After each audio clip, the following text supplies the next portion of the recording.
3일 저녁에 주님 앞에 기도로 모이신 교우 여러분에게 주께서 은혜와 평강의 복을 충만해 주기를 축복합니다. 우린 창세기 4장 1절부터 15절까지 말씀을 세 번째로 보고 있습니다. 특별히 우리가 잘 알고 있는 사건, 카인이 아벨을 죽입니다. 카인이 아벨을 죽이는 것은 형이 동생을 죽이는 것이죠. 이것은 단순히 인류 역사상에 수없이 등장하는 수많은 살인 사건 가운데 한 첫 번째 사건에 불과한 것이 아니고 평강과 지극한 아름다움으로 세우셨던 에덴에서 주께 범죄하여 내어 쫓긴 인류의 비참한 삶이 어떤 것인가를 보여주는 하나의 사례입니다. 즉 우리가 에덴의 동쪽에서 사는데 에덴에서 쫓겨나 사는 것이 곧 동쪽이니 에덴의 동쪽에 사는 우리 인생의 모습이 우리가 살고 있는 이 역사가 그 도대체 어떠한 성격을 갖고 있는 것인가를 보여주는 단적인 사례로 결국 가장 가꾸어야 될 피부지가, 가장 가꾸어야 될 동기가 더없이 인생살이 속에서 안식과 쉼을 나눠야 할 가장 믿을 만한 가족관계 안에서 비참한 살인사건이 일어나고 있다. 이것이 인생이라. 이것이 우리가 살고 있는 인생이라. 그것을 말해주는 하나의 대표적 사례입니다. 사건의 내용은 우리가 아는 것처럼 카인이 아벨을 죽입니다. 들판에서 죽입니다. 도움을 청할 수 있는 여지가 없는 상황으로 내몰아가서 죽입니다. 아무도 없을 때 계획된 것이고 의도적인 것이고 하나님의 경고에도 불구하고 저항과 반항의 심리로 죄악을 봉합니다.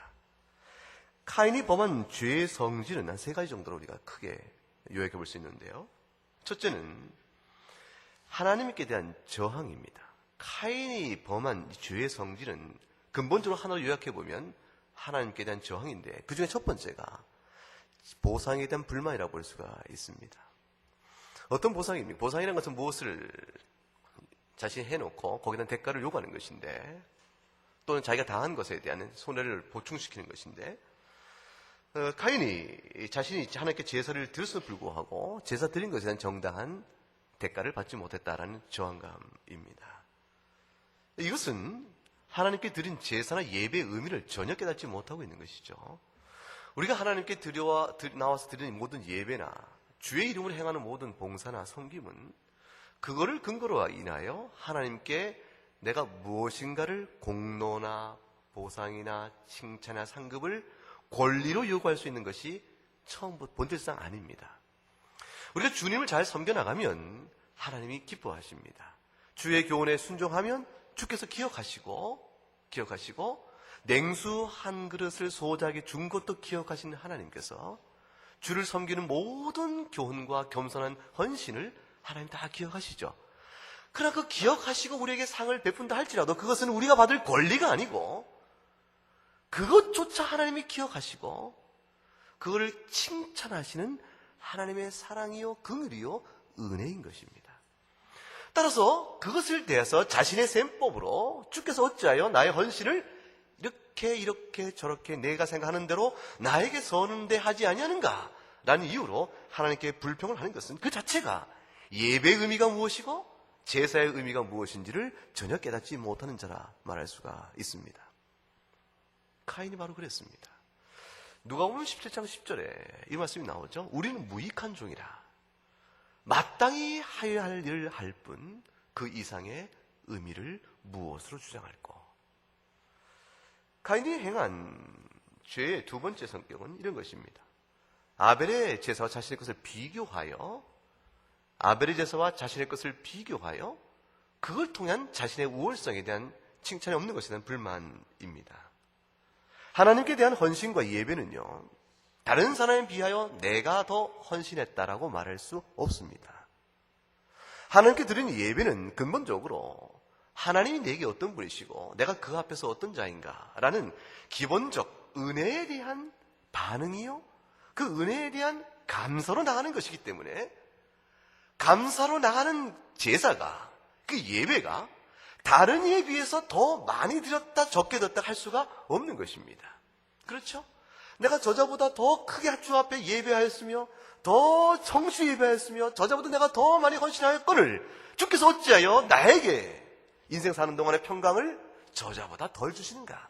이렇게 판단할 수 있는 근거와 방식이 없습니다. 왜 그렇습니까? 예배드리는 참된 의미는 받은 은혜에 대한 감사인 것입니다.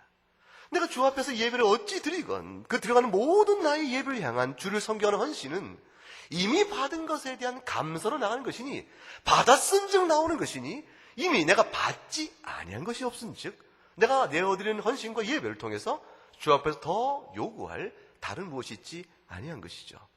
하나님은 미리 주시고 예배를 받으시는 것입니다.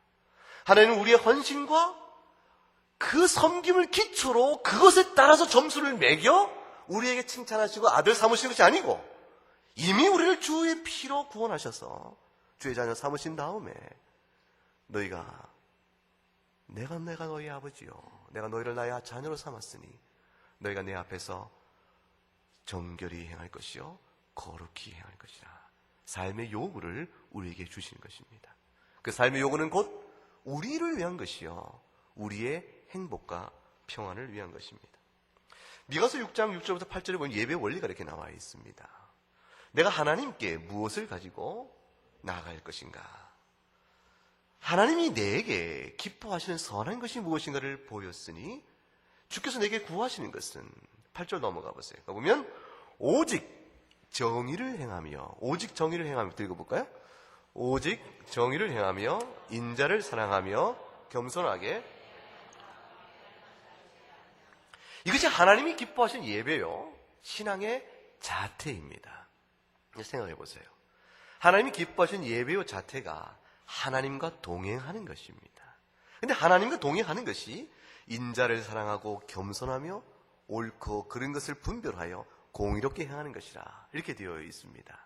결국 정직하며 사랑과 긍휼로 충만한 삶의 자태가 그것이 하나님과 동행해가는 아름다운 신앙적 자태요 예배의 본질이요 내면적 태도라고 볼 수가 있죠. 근데 이것은 결국 우리를 위한 것이죠. 내가 마음을 강팍하게 하고 강팍이 아니라 강팍입니다. 강팍은 사실 강팍이 맞더라고요. 내가 마음을 강팍하게 하고 완악하게 하고 완고하게 하고 사랑에 인색하며 불의를 행하면 내 욕심대로 행했을 때 그것이 나를 위한 것인가 아니에요. 그걸 금하며 경계하며 돌이켜서 주께 원하신 뜻대로 행하라. 주께 선한 것이 무엇인가를 너에게 보이시지 않았는가. 이것은 곧 우리의 행복과 평안을 위한 것임을 이해할 수 있습니다. 이곳에 있어서 다른 사람과 비교하여 나의 우월한 헌신과 섬김을 주 앞에 주장하며 하나님 앞에서 자신의 셈법에 따라 주께서 나를 선대하지 않았다 이렇게 말할 수는 없는 것입니다.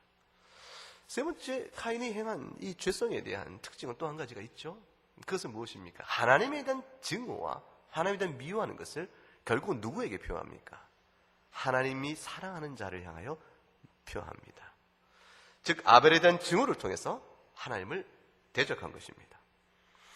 하나님을 마음에 두기 싫어하는 사람의 공통된 특징은요, 하나님을 사랑하는 사람을 미워하는 것입니다. 내가 주를 기뻐하는가에 대한 자기 검증은 하나님을 몹시 사랑하는 자를 내가 어떻게 보는가에 따라 달려 있습니다. 여러분 가만히 생각해 보세요. 주님을 열심히 잘 섬기는 성도가, 교우가 우리 가운데 있습니다. 그 교우가 여러분 마음에도 기쁨이 되어지면 여러분 주님을 사랑하는 자입니다. 근데 주님을 잘 섬기고 정직히 행하는 자가 여러분 마음에 웬일인지 부담이 되고 웬일인지 시기심이 나며 웬일인지 걸끄러지기 시작하면 여러분이 주를 향한 충성심은 절대적으로 순전한 것이 아닙니다. 시기와 질투, 미움, 경쟁심, 그로 인해서 마음에 묘하게 틀어지는 것. 왜 저자가 나보다 더 앞서지? 이런 식의 사고의 의식들, 이 모든 것은 하나님과 관계 속에서 예배의 의미를 바로 아는 자가 아니라 말할 수가 있습니다. 카인은 그렇게 예배한 자였습니다. 하나님에 대한 증오의 마음을, 하나님을 사랑하며 하나님의 사랑을 입은 자를 미워하고 박해하고 그를 죽이기까지 함으로 인해서 하나님을 향한 자신의 저항을 간접적으로 표출해 갑니다. 로마서 1장 28절과 32절을 보게 되면 죄가 무엇인가를 쭉 자세히 나열해 놓는데 거기에 특징적인 모습이 나오죠. 마음에 하나님 두기를 싫어했다. 하나님이 그래서 그대로 하나님을 마음에 두기 싫어하니 그냥 그대로 행하도록 내버려 두셨는데 그 결과 무엇입니까? 29절 이하 그 다음 위에 보게 되면 읽어보세요.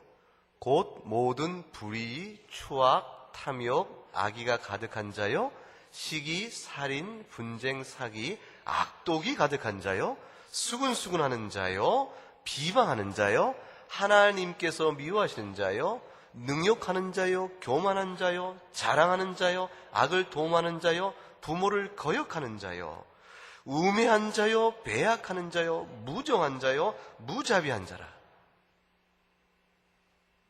자기가 이런 모든 일 악한 줄 알면서도 이런 일을 하는 사람 옳다 말함으로 자기 양심을 달래는 사람이라.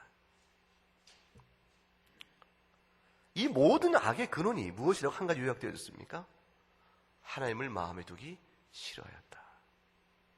그러므로 이렇게 행하는 자는 옳다 말하고 이와 반대로 하나님을 기뻐 섬기며 주께로부터 사랑을 받는 자를 질투하며 미워하며 수근거리며 흠을 잡습니다. 이것은 죄성에 대한 모습입니다. 교회가 화평케 되지 못할 때 우리는 이 세 가지 측면의 모습을 그대로 드러내죠. 하나님이 내게 어찌하셨는가? 저자의 비교에 내가 어떤데 하나님 나를 어떻게 보시는가? 그러므로 결과로 하나님을 사랑하며 하나님 앞에 진실하며 주께로부터 고임받는 자를 미워하고 중상합니다. 그거는 심각한 죄의 아래, 시험 아래 있는 모습입니다. 가인이 결국 그 같은 죄성 아래서 아벨을 죽인 것입니다. 가인의 죄를 하나님이 심판하십니다.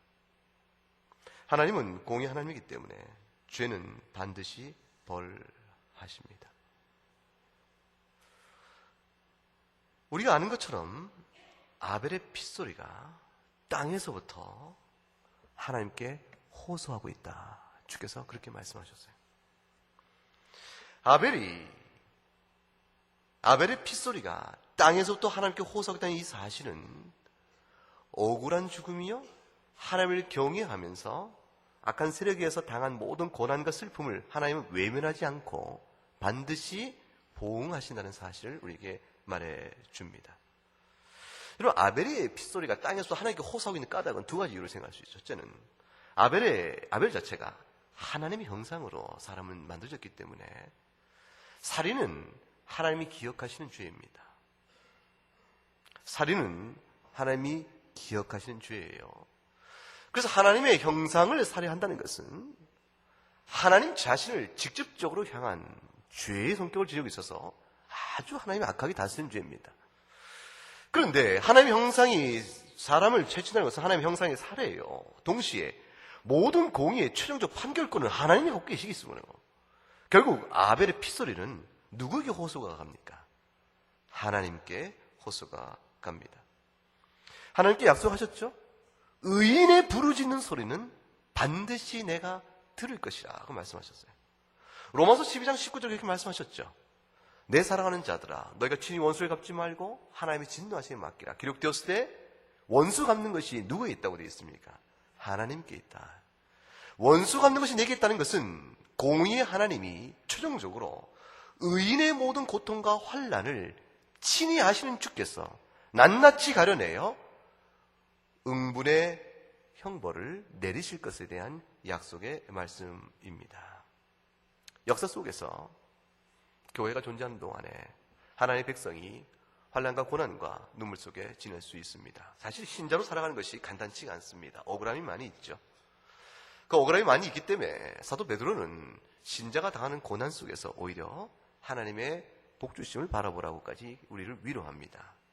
계시록 6장에 가게 되면 바로 그 같은 사실이 나와 있죠. 6장 9절부터 11절에 이렇게 되어 있습니다. 다섯째 인을 떼실 때에, 인을 뗐다는 것은 결국 우리가 살고 있는 이 교회 시대의 영적 상황이 무엇인가를 신비적 상태로 하나씩 보여주는 모습 가운데 한 단계입니다. 내가 보니 하나님의 말씀과 그들이 가진 증거로 말미암아 이 여러분들입니다.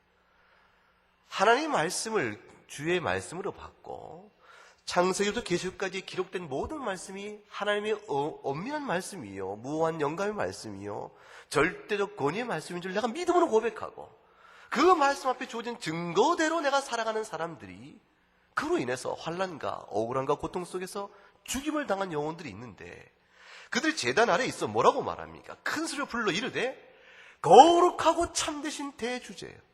전능하신 하나님이요, 온 세상 통치권을 가지신 하나님이요, 땅에 거하는 자, 악에 속한 자들 심판하여 우리의 원한과 피를 갚아주지 아니하시기를 어느 때까지 하시나이까. 아벨의 핏소리가 호소하듯이 의인이 믿음으로 말미암아 당하는 모든 고난의 소리를 주께서 듣고 계신 것입니다. 주님 이렇게 답변하십니다. 각각 그들에게 흰 두루마기를 주시며, 흰 두루마기는 예수 그리스도의 의의 옷을 의미하는 것이니 예수 그리스도의 의의 옷을 입히시면서 평강의 왕이신 그리스도께서 내려주시는 참된 안식을 그들에게 부어주시면서, 그들에게 참된 안식을 부어주시면서 잠시 동안 쉬라, 잠시 동안 쉬라. 주께서 재림하여 다시 오실 때까지 이 땅에 있는 모든 환난받는 교회에게 잠시 동안의 안식을 우리에게 주시고, 이 땅에 우리가 인생을 마치고 천상의 교회로 가게 되어지면 바울과 더불어 아브라함과 더불어 주께서 다시 오실 때까지 천상의 교회에서 부활의 영광을 입을 그날을 바라보면서 잠시 동안 쉬되 주께서 이 땅의 구원의 역사를 다 할 때까지, 하나님 사랑하는 모든 백성들의 환난의 수가 찰 때까지 너희는 잠깐 동안 쉬라. 내가 다 기억하고 있다 말씀하십니다. 아벨의 핏소리는, 아벨의 죽음은 이 땅에서 험하게 죽었죠. 카인에 의해서 죽었습니다.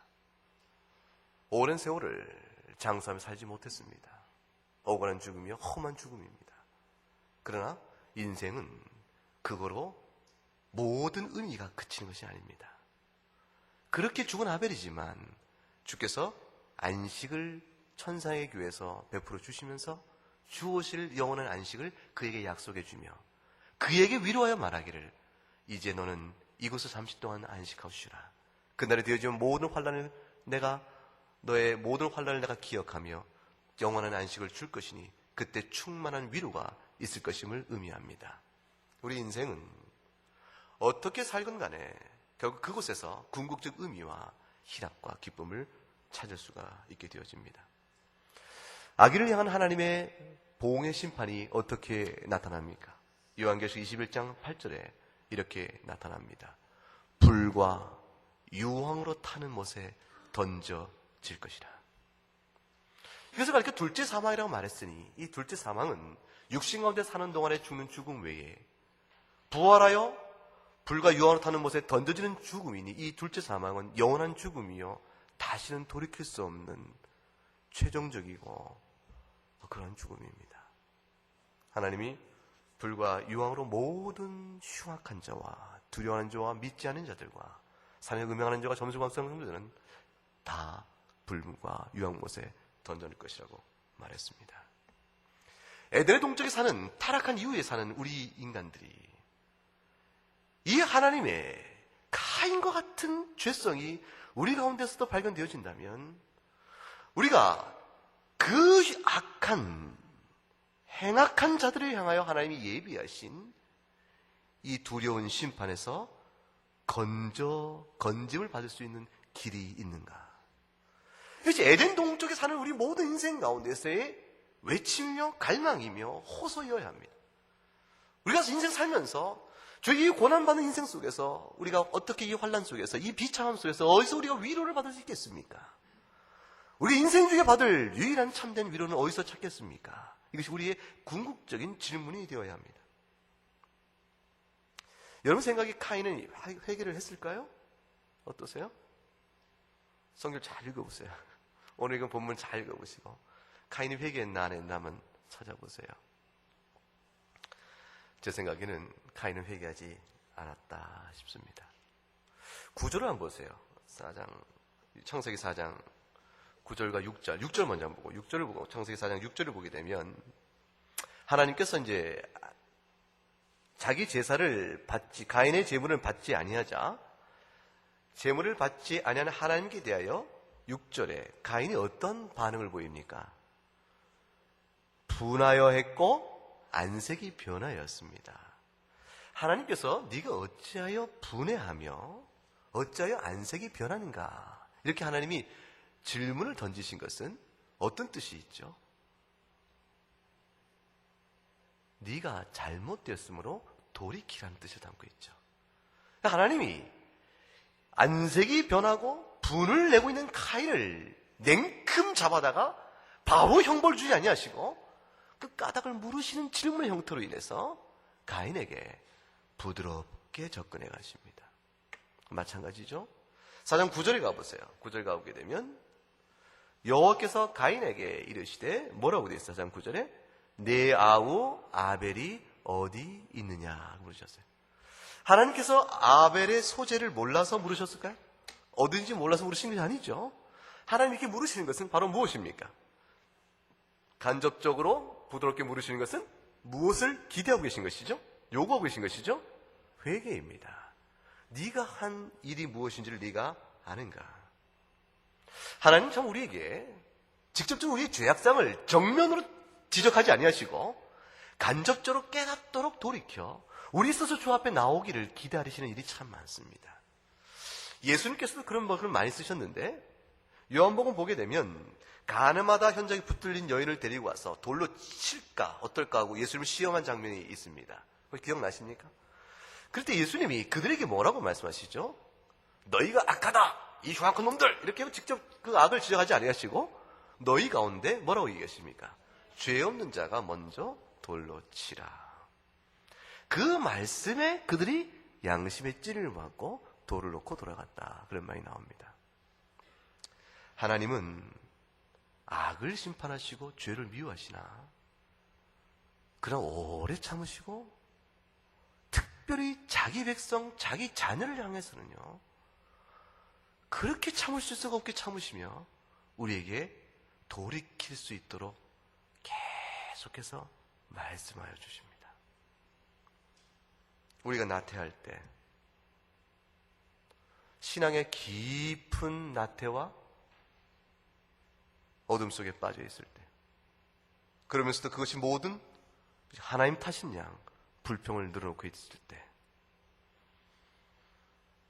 우리 마음이 시험이 들어서 더러운 쾌락과 더러운 정욕과 욕심의 눈이 어두워 어두운 길로 자꾸 걸어나가고 있을 때 하나님께서 바로 매를 들어서 우리를 치지 아니하시고 오랫동안 참으시며 계속해서 말씀해 주십니다.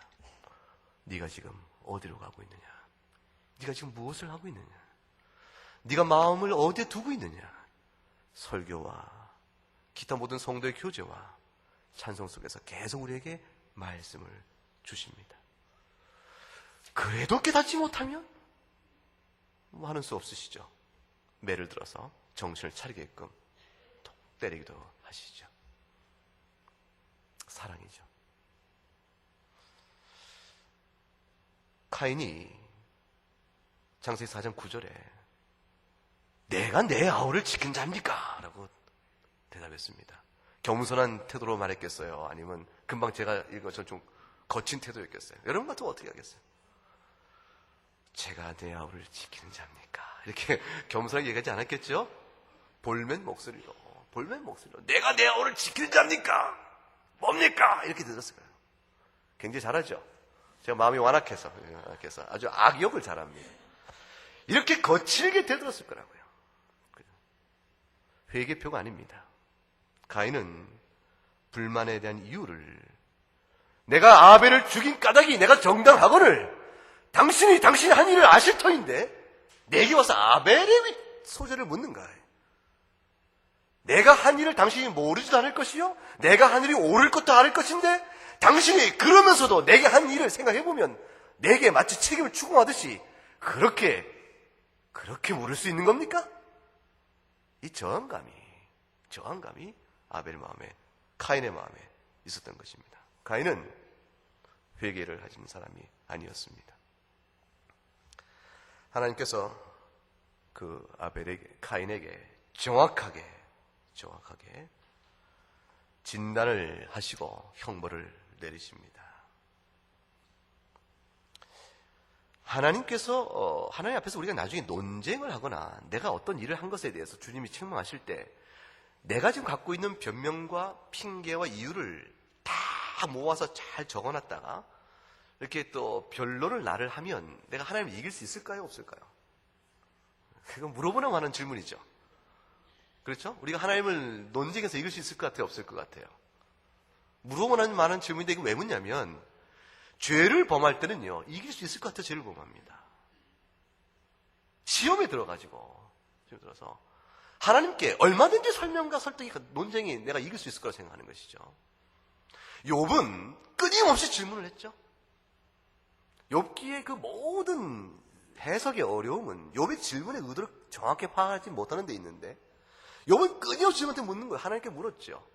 하나님의 공의와 사랑을 주께서 나를 다루신 것에 비추어 볼 때는 인간으로선 이해할 길이 없나이다. 그러면서 불구하고 주께서 우리에게 경배와 예배를 말할 수 있습니까? 이 최후의 질문을 깔아놓고 욥은 계속 질문을 던집니다. 욥은 심지어는 말하죠. 하나님을 뵐 수만 있다면 내가 그와 함께 변론을 해보겠다고까지 나서요. 인간은 죄 안에 있으면 결국 그 생각 아래서 머뭅니다. 마태복음 25장 달란트 비유 여러분 아십니까? 한 달란트 받은 사람이 주께 책망을 받습니다. 한 달란트 받은 사람이 자신을 핑계하죠. 논리를 쫙 핍니다. 여러분, 논리력 뛰어나신 분은 조심하세요. 자신이 상대와 대화를 나눌 때 늘 상대를 논리로 압도하고 이기는 일에 익숙하신 분은 조심하세요. 주님 앞에서도 그 버릇이 나올 수 있습니다. 진짜입니다. 자신을 돌아보는 일이 그만큼 충분하지 못할 수가 있습니다. 왜냐하면 그만큼 이유를 잘 설명해내기 때문에 주께서 내게 말씀하시는 내용에 대한 겸손한 자기 성찰에 실수가 있을 수가 있습니다. 그래서 사람한테는 이기지만 하나님 보실 때는 성숙하지 못하는 경우가 생기는 것입니다. 자라나지 못하는 것입니다. 지식이 많아져 논리와 지식이 겸비되어지면 당할 자가 없죠. 그러나 믿음의 하나님 보시는 성숙은 자라지 못할 수도 있게 되어집니다. 그 세상이 좋다는 것들은요, 많이 가질수록 사실은 하나님 앞에서 짐입니다. 돈이 그렇죠. 권력이 그렇죠. 지식이 그렇죠. 뛰어난 머리가 그렇죠. 뛰어난 예술성이 그렇죠. 모든 것 하나가 가지면 가질수록 하나님 앞에서는 짐입니다. 내려놓기 싫어하는 우리의 마음이 주 앞에서 그것을 버텨주고 있기 때문에 그렇죠. 한 달러서 받은 사람이 주인에게 와서 핑계합니다. 당신은 굳은 사람이다. 심지 않은 데서 거두고 해치 않은 데서 모으는 줄 내가 알았으므로 두려워해서 내가 당신의 달란트를 땅에 감추었습니다. 내가 주인이 어떤 분인지 잘 알기 때문에 그런 것입니다. 따라서 저의 판단은 옳은 것이죠. 왜? 땅에다가 달란트를 묻어놓은 것이 이게 잘못이 아닙니다.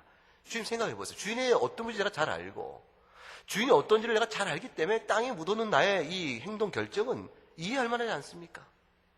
만약에 하나 이거 잃어버리면 당신이 얼마나 큰 손해가 되겠습니까? 그 땅에 묻은 것입니다. 이게 변명을 했지만 사실은 게으르고 악함을 감추고 있는 표면적인 이유일 뿐이죠. 주인이 그걸 속습니까? 안 속습니다. 냉엄하게 그 본질을 꿰뚫고 말씀하시기를 악하고 게으른 종아, 네가 정욕과 내가 그런 줄 알았다면 어린아이도 알 수 있을 법한 해법을 네가 왜 찾지 않았냐? 그것이 무엇입니까? 은행에 갖다 두면 될 것을 땅에 묻어두고 네가 나에게 그렇게 변명을 하는가? 하나님 앞에서 어떤 변명도 통하지 않습니다. 가인이 당신이 내게 한 일을 당신이 모릅니까? 어쩌면 내게 아벨의 위치를 묻습니까?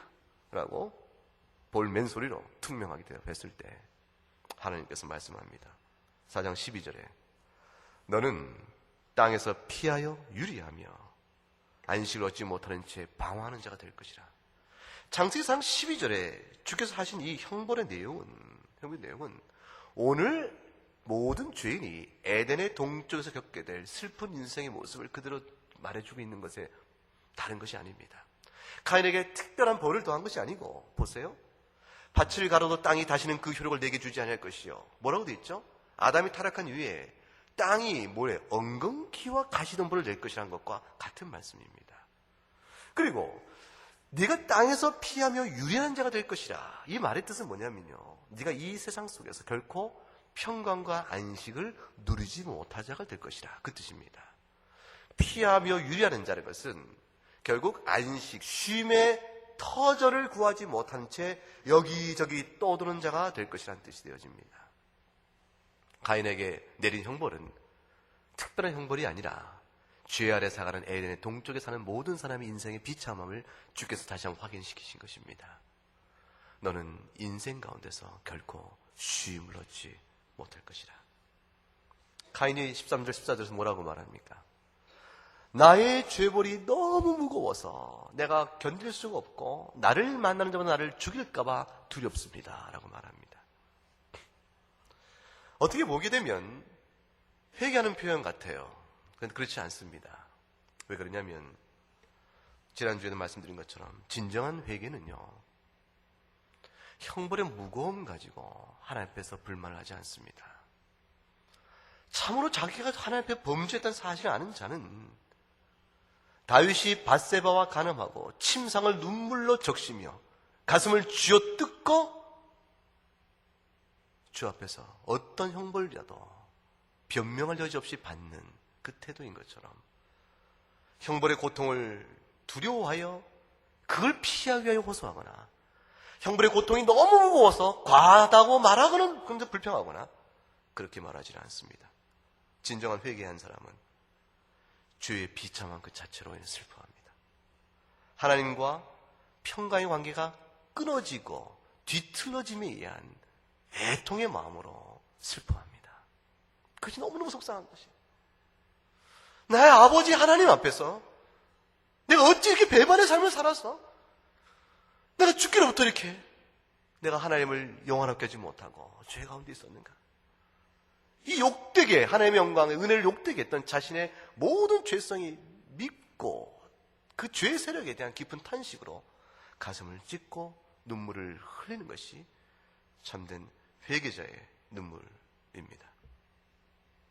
가인에게서는 그것을 찾아볼 수가 없는 것입니다. 사람들이 죄를 심상히 여기니까 회개도 자기 나름대로 하고 말지요. 변화의 열매가 잘 보이지 않는 것입니다. 한번 생각해 보세요. 여러분은 어떠신가요? 하나님 보실 때 내가 어떨까 하는 것을 아는 것은 나와 함께인 동료들이 나를 어떻게 보는가, 교우들이 나를 어떻게 보는가를 보니 알 수가 있죠. 사람들이 나에 대해서 어렸을 때나 청소년 시기나 20대, 30대, 40대, 50대, 60대, 70대 오는 내 인생의 그 횟수마다 내가 과연 어떤 사람으로 나를 성격 지을 수 있는가를 생각해 보세요. 도에 집에 돌아가시면 한번 써보세요. 10대 나는 어떤 사람이겠다. 20대 나는 어떤 사람이었다. 30대 나는 어떤 사람이었다고 자기가 어떤 사람으로 드러나는가를 한번 그걸 요약해서 한번 적어보세요. 거기에 변화가 있는가? 아니면 변화가 없는가? 그걸 들여다보면 내가 주 앞에서 말씀의 교훈에 따라 성화의 삶을 살아가는가, 그렇지 못한가를 알 수 있습니다. 하나님이 얼마나 관대하시고 오래 참으시냐면 카인에게, 회개도 하지 않은 카인에게 만나는 자마다 나를 죽였나이다 라고 말하니 하나님께서 그 카인에게 표를 더해 주셔서 그의 생명을 보호해 주십니다. 세상에 악인들도 그리스도 바깥에 있는 사람들도요, 일정한 수완을 다 누리고 세상의 부와 안녕을 누리며 살다가 죽는 까닭은 하나님께서 카인에게조차도 일정한 생명을 보호해 주신 그 오래 차심의 은택을 베풀었기 때문입니다. 우리 하나님은 정한 때가 되어 세상을 새롭게 하실 그때까지는 악인들에게도 해와 비를 공평하게 내려주십니다. 하물며 악인에게도 그러거늘 여러분에게는 하나님이 어떠하시겠습니까? 하나님의 자녀인 그의 백성들에게는 하나님이 얼마나 사랑과 관대함으로 대하시겠어요? 우리가 얼마나 하나님 앞에서 연약한 모습을 살 때 저 사람은 내가 싫다. 난 저자가 참 마음에 들지 않아. 어느새 우리 가운데 나눔과 분리가 있고 배척이 있고 우리 안에 모든 교통 속에서 카인이 아벨을 대하듯 내 안에 카인의 모습이 있는데 내 안에 있는 카인의 모습을 불구하고 주께서 우리를 오래 참으시고 말씀으로 권면하며 계속 돌이키시기를 원하시고 오래 참으며 우리를 성령의 은혜 안에서 돌보시기를 지금껏 하고 계신 거 아닙니까? 여러분이 사실 인생의 길이만큼 하나님 지금까지 해오신 것이고 앞으로도 또 하나님 그렇게 하지 않으시겠습니까? 그 모든 까닭이 어디인 줄 아세요? 우리를 향한 그 무궁한 용서와 우리를 향한 날마다 새롭게 베푸시는 그 일의 새로움이 왜 어디서부터 오는지 아세요? 그것은 아벨의 피와는 또 다른 피가 있기 때문입니다. 아벨의 피보다 더 낫게 말하는 피. 히브리서 12장 24절에서 말씀하신 바로 그 피. 한번 같이 읽어볼까요? 새 언약의 중보자이신 예수와 및 아벨의 피보다 더 나은 것을 말하는 뿌린 피니라. 아벨의 피보다 더 나은 말을 해주는 피. 그 말은 무엇입니까? 그 예수 그리스도의 피입니다. 아벨의 피는 하나님께 호소하는 피요 공의의 시행을 요하는 피에 불과하지만 주님의 피는 용서를 구하는 피입니다. 아버지여, 내가 십자가에서 주께서 내게 맡기신 모든 자를 위하여 이 죄의 피를 흘렸으니 이 피를 보시고 그들에게 무한한 자비와 긍휼로 덮으시사 용서를 베풀어 주시옵소서. 요한일서 1장 7절에 읽어보십시다. 그가 빛 가운데 계신 것 같이 우리도 빛 가운데 행하면 우리가 서로 사귐이 있고 그 아들 예수의 피가 우리를 모든 죄에서 깨끗하게 하실 것이요. 이 피 때문에 우리 모든 죄를 정결케 하시는 예수의 피 때문에 우리에게는 무한한 자비와 용서가 약속되어 있습니다. 1장 9절에 요한일서 1장 9절에 같이 읽어봐요. 만일 우리가 우리 죄를 자백하면 기름 빚으시고 의로우사 우리 죄를 사하시며 우리를 모든 불의에서 깨끗하게 하실 것이요. 설령 우리가 카인의 성정이 옛사람 가운데 남아있다 할지라도 주께서 우리 가운데 새 성품을 성령의 은혜로 새로 빚어주시면서 죄를 고백하게 하시고 신실하신 하나님의 약속을 그리스도 안에서 바라보면서 우리를 사하시는 그리스도 십자가의 보혈을 붙들고 용서의 은혜를 누리며 사는 것이 신자의 행복인 것입니다. 우리는 비록 카인의 성정이 우리 가운데 있음을 봅니다. 그래 불구하고 우리가 카인 같은 회개치 않는 완악한 심령이 아니요 눈으로 주 앞에 나갈 수 있는 성령을 갖게 된 것은 하나님의 은혜입니다. 아벨의 피보다 더 낫게 말하는 예수 그리스도의 보혈의 피로 말미암아 우리는 우리의 모든 악행에도 불구하고 끝내는 용서받는 은혜를 누리게 되어집니다. 그 은혜를 받았은즉 그 은혜를 깨달았은즉 우리가 어떻게 살아야 되겠습니까? 그것이 오늘 주께 주시는 말씀입니다. 네가 지금 무엇을 하느냐? 가인아, 네 동생 아벨이 어디 있느냐? 네 동생 아벨의 핏소리가 땅에서 울리느니라. 모든 악행이 기억나거든 주 앞에 회개하셔야 됩니다. 그리고 주께 원하시는 선행을 사랑하며 열심히 행할 능력과 도우심을 주 앞에서 구하는 성도가 되기를 원합니다. 그러나 그 모든 우리 연약성에도 불구하고 그 모든 허다한 죄와 허물을 덮으시는 그리스도의 보혈의 피를 바라보시면서 주님의 보좌 앞에 담대히 나갈 수 있는 우리 모두가 되기를 주의 이름으로 축복합니다. 기도 올리겠습니다. 하나님 아버지, 에덴의 안식을 잃어버린 채 사는 비참한 인간의 모습을 카인을 통해 바라봅니다. 주님이 그들을 향해 조차 오래 참으시면서 내 동생 아벨이 어디냐 물으실 때 회개의 기회를 잃어버린 채 완악한 가운데 있는 카인의 죄성을 바라보면서 우리 또한 그와 같은 모습이 우리 가운데 있음을 발견하옵나이다. 하오나 하나님께서 오래 참으시사 불쌍히 여기시고 아벨의 피보다 더 낫게 말한 예수 그리스도의 보혈의 피로 우리를 적시어 흰 두루마기를 입히시며 하나님 자녀 삼으시고 모든 불의에서 우리를 정결케 하심을 인하여 주 앞에 감사를 드리옵나이다. 아버지 하나님, 그 은혜를 입어 싸움에 우리가 주를 영화롭게 하고 주의 말씀을 사는 자가 되기를 원하옵나니 아버지, 저의 마음속에 주의 말씀으로 이끄시고 말씀하는 대로 순종하게 하시고 그 사랑 가운데 거하며 주를 찬미하는 순종의 삶이 있게 하여 주시옵소서. 에덴의 동쪽에 사는 비참한 인생 가운데서 생명의 빛을 비추시고 안식을 주신 주님을 예수 그리스도 이름으로 찬송하옵고 감사하며 기도드리옵나이다. 아멘.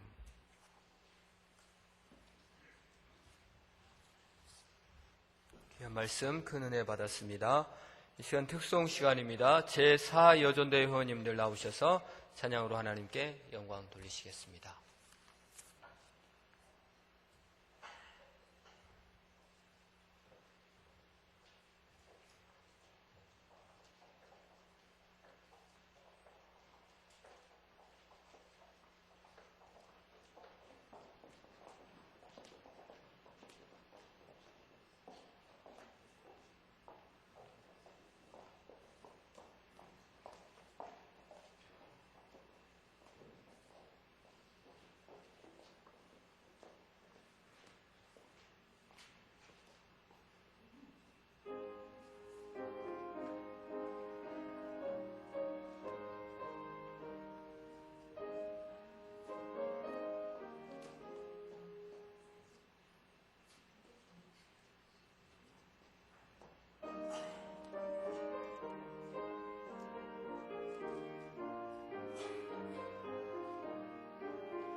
아멘.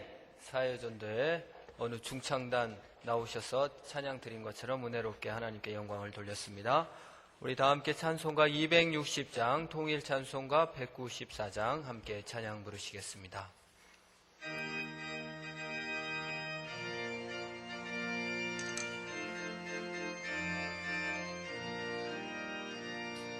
우리를 죄의 속임하시려 주 예수 십자가 지셨으니 기쁘게 부르세 할렐루야 나 구원 얻었네. 찬송하세 찬송하세 주님 나를 구하셨네. 찬송하세 찬송하세 주가 구원하셨네.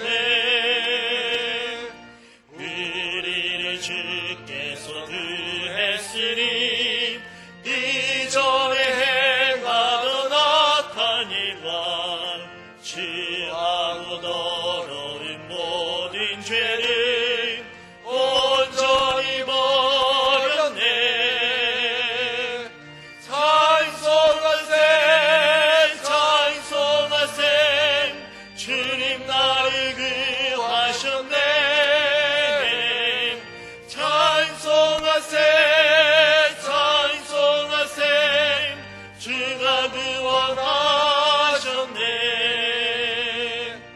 나 지금 죄에서 사함받아 거룩한 백성이 되었으니 이 육신 참나를 벗을 때도 겁날 것 없겠네. 찬송하세 찬송하세 주님 나를 구하셨네.